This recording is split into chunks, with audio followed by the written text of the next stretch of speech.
Pensa só, um livro escrito há mais de 600 anos, numa época de peste, de guerra, de um caos absoluto. Como é que esse texto se tornou um dos guias espirituais mais lidos da história, hein? E por que tanta gente ainda hoje busca paz nas suas páginas? A gente vai mergulhar em A Imitação de Cristo para desvendar justamente o segredo dessa força que atravessa séculos. Bora nessa jornada juntos. A gente vai começar sentindo a angústia da Idade Média, para depois entender a resposta que o livro dá para isso. Vamos conhecer o autor, explorar as lições dele e, no fim, tentar entender por que esse livro ainda conversa tanto com a gente. Para começar, vamos voltar no tempo. Para a gente sacar a real importância de A Imitação de Cristo, primeiro a gente precisa sentir o que as pessoas daquela época sentiam. Então, vamos nos transportar lá para o finalzinho da Idade Média, uma época em que o medo e a incerteza, olha, estavam por toda a parte. Imagina o seguinte, em questão de 2 anos, 1/3 de todas as pessoas que você conhece simplesmente some, morre. Entre 1348 e 1350, a peste negra fez exatamente isso na Europa.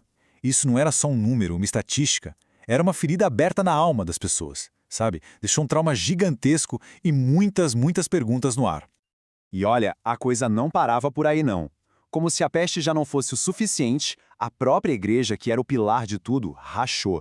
Tinha papa rival disputando o poder, uma confusão. E para piorar, a queda de Constantinopla abalou as estruturas do mundo cristão. Era literalmente uma tempestade perfeita de medo e de incerteza. E qual foi o resultado disso tudo? A morte deixou de ser uma ideia distante. Ela virou uma presença constante, diária. As pessoas se sentiam totalmente impotentes no meio desse caos. A grande pergunta que todo mundo se fazia era: e agora? Onde a gente encontra esperança? Como se reerguer quando o mundo inteiro parece que está desabando? Pois é, e foi como uma resposta a todo esse caos lá fora que surgiu um novo movimento espiritual. Um movimento que propunha uma solução bem radical: olhar para dentro.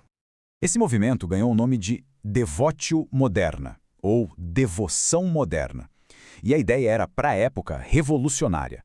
Em vez de buscar respostas nas catedrais enormes ou em rituais super complexos, a verdadeira paz estaria dentro de cada pessoa.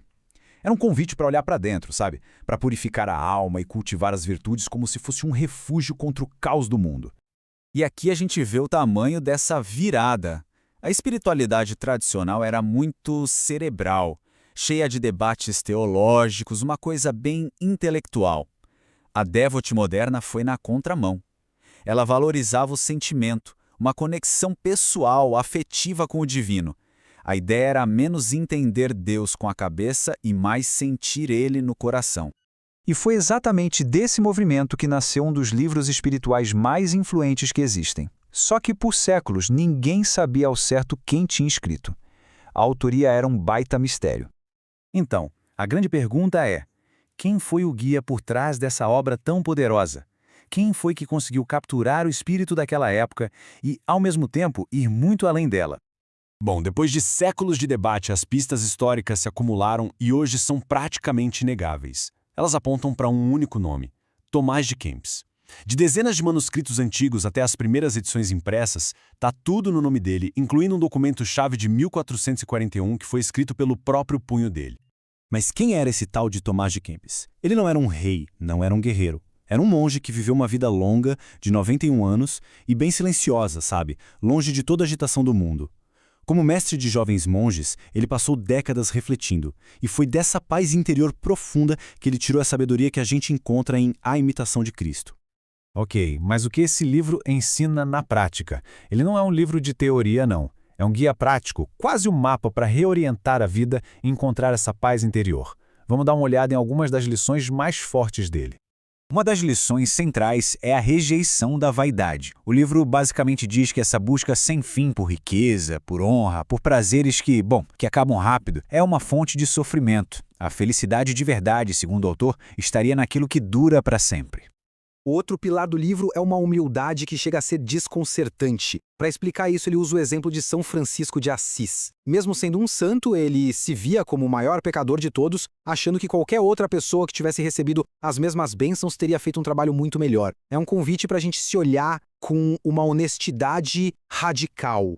O guia também dá uns passos bem práticos para a gente lutar contra as paixões, as tentações. A ideia não é acabar com o desejo, mas sim dominar ele. O texto sugere que a paz não vem quando a gente satisfaz tudo o que quer, mas sim do autocontrole, começando com pequenas batalhas para aos poucos vencer as maiores.